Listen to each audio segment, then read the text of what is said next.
Hello everyone, back to my channel Sanjita blog. তোমরা সবাই কেমন আছো? আশা করি ভালো আছো। তো অনেক দিন পরে একটা ব্লগ নিয়ে আসলাম। তো এখন বাজে হচ্ছে সকাল 11টা। তো আমার এইমাত্র রান্নাবান্না সব কমপ্লিট হলো। তো চলো তোমাদের দেখাই যে আজকে কি রান্না করেছি।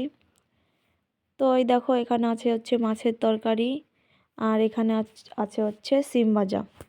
তো যাক, এই দুই পদই রান্না হয়েছে আজকে, সিম্পল রান্না। তো দেখো এই ফুলগুলো কি বলো তো, সকালে হচ্ছে যখন রোদ ওঠে তখন ফুলগুলো ফোটে, আর হচ্ছে যখন বিকেল হয় তখন ফুলগুলো বুঝে যায়। তো হেবি সুন্দর ফুল। তো যাই হোক, দেখো এদিকে অনেকগুলো এঁঠো বাসন হয়েছিল, তো সেইগুলোই আমি মাজার জন্য কলতলায় নিয়ে এসেছি। তো মাজছিলাম। তো রান্না করার পরে অনেকগুলোই বাসন হয়েছিল। তো আমার ক্যামেরা ধরার কোনো লোক নেই, তাই আর কি ফোনটা এক জায়গায় সেট করে তারপরে ভিডিও করতে হয়। তো শুধু তোমাদের একটু ভালোবাসা পাওয়ার জন্য। তো তোমরা প্লিজ একটু ভালোবাসা দিও, সবাই সাপোর্ট করো, পাশে থেকো। তো যাই হোক, দেখো এদিকে আমার থালা বাসন মাজা প্রায় কমপ্লিট হয়ে গেছে। এখন হচ্ছে ধুয়ে নেব। তো এখন বাসনগুলো ধুয়ে তারপর হচ্ছে জামা কাপড় ধোবো।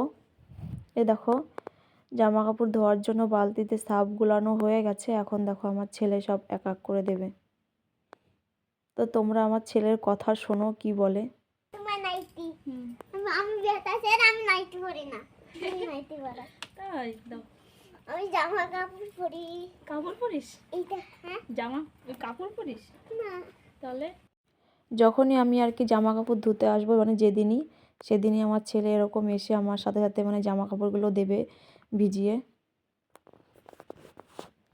তো দেখো এখন জামা কাপড়গুলো কেচে নিচ্ছি। আমাদের এদিকে তো প্রচুর ঠান্ডা পড়েছে।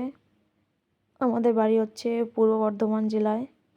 তো তোমাদের ওদিকে কীরকম ঠান্ডা পড়েছে অবশ্যই জানিও কমেন্টে। তো দেখো আমার জামা কাপড় কাচা প্রায় শেষের দিকে।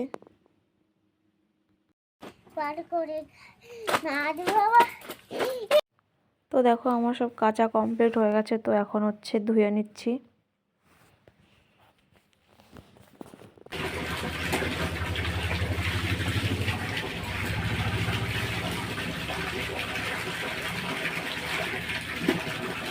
দেখো জামা কাপড় ধোয়া সব কমপ্লিট হয়ে গেছে। তো এখন এসছি হচ্ছে ছাদে। তো ছাদে এখন জামা কাপড়গুলো সব মেলে নেব। সত্যি ছাদে এসে এত ভালো লাগছিল, কারণ মানে ছাদে প্রচণ্ড রোদ ছিল, তাই মানে এত ভালো লাগছিল রোদ, মানে ছাদ থেকে নামতেই ইচ্ছা করছিল না। তো যাই হোক, আমার জামা কাপড়গুলো মেলে এখন যাব হচ্ছে স্নান করতে। মানে আমি স্নান করার আগে আর কি আমার ছেলেকে স্নান করাবো। তো তারপর আমি স্নান করে তারপর আর কি পুজো দিয়ে তারপর হচ্ছে খাওয়া দাওয়া করব। দেখো সব কাজ কমপ্লিট করে তারপর স্নান সেরে আমরা দুজনে চলে এসেছি হচ্ছে ভাত খেতে। তো দেখো আমরা ভাত খেতে বসে পড়েছি। তো এখন খাওয়া দাওয়া করে তারপরে হচ্ছে ছেলেকে ঘুম পাড়াবো। আর দেখো ছেলেকে ঘুম পাড়িয়ে চলে এসেছি রেডি হয়ে ছাদে, কারণ এখন হচ্ছে রিলস বানাবো তার জন্য। তো রিলস বানানো কমপ্লিট করে চলে এসেছি আবার ছাদে। জামা কাপড়গুলো সব শুকিয়ে গেছে, তো জামা কাপড় নেওয়ার জন্য এসেছি। তো দেখো জামা কাপড়গুলো নিয়ে আমি আর আমার ছেলে এখন একটু রাস্তার দিকে মানে হাঁটছিলাম রাস্তায়। তো এখন বাজে হচ্ছে বিকাল 4টের মতো। তো রাস্তা দিয়ে একটু ঘুরে তারপরে আবার যাব হচ্ছে আমাদের পাড়াতেই একটা চপের দোকান আছে। তো সেখান থেকে গিয়ে এখন আর কি চপ নিয়ে আসবো। তো এই দেখো আমি আর আমার ছেলে যাচ্ছিলাম সাইকেলে করে।